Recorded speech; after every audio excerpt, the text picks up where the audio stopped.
Even in such fraught times as these, there's peace to be found in the stillness as evening draws in.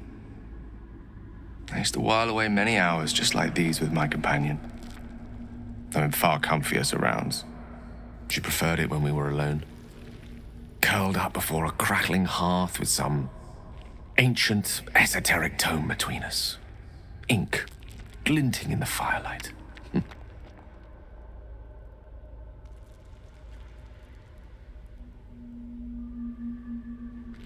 By a Garon's lost nose, no! Tara is not any cat. She's a Tressum.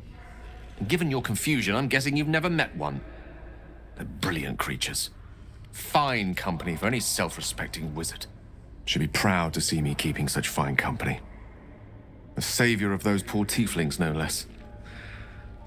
I've given her precious little to be proud of recently.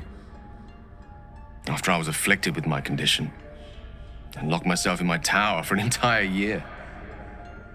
I was inconsolable, wallowing in my self-inflicted tragedy. I'd given up on myself, but Tara never did. It was her encouragement, her research that led me to my treatment. Once we knew that magically infused items were the key, she went out to find them for me. She saved my life. She has a good heart. She'd recognize the same in your actions here. I'm sure she'd approve of me lending myself to your efforts.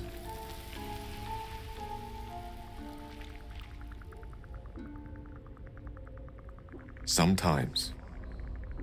But I imposed it on myself after all. I set up enough wards to keep an army at bay.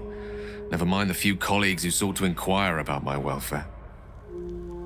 Tara did her best to keep my spirits up, of course, but there's only so much one Tressum can make up for one's entire social circle. She was often gone, seeking items to treat my condition. You're the first person I've spent any significant time with in a year or more. Spending time in your company, I realized that I may have left behind the greater part of my wit and sensitivity in my tower.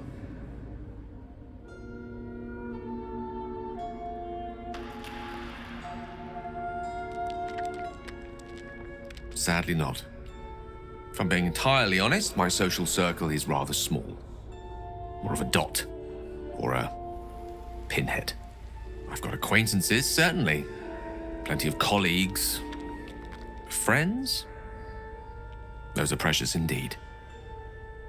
I hope, though we've only known each other for a short time, I might be able to count you among that number.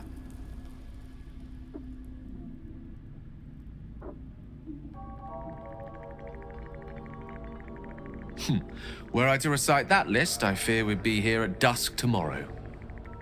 Many things, I assure you, but a conversation better saved for another time. You remind me of her somewhat, an expression you both share, when she gives in to her more feline qualities, a mouse trapped beneath her paw. Wish she were here for me to make a formal introduction. But I would never ask her to undertake such a journey. She's safer at home. Besides, she was always telling me I needed to spread my wings, so to speak. Find mortal friends instead of hanging onto Mistra's coattails. So that's what I'm doing. I hope.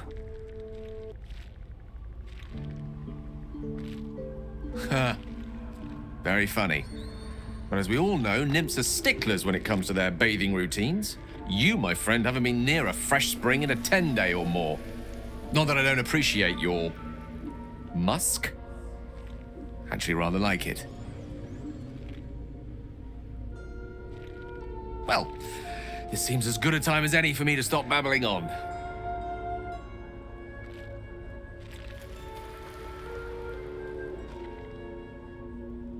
Wait, are you saying...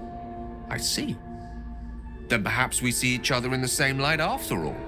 A resplendent one, flush with warmth and anticipation. But one which I must shy away from, for now. With my condition as volatile as it is, I fear any undue excitement May tip it over the edge, so to speak. Go, enjoy your evening. Nothing better for the heart than a good night's rest. And mine is gladdened to know I'll have the pleasure of your company again come morning.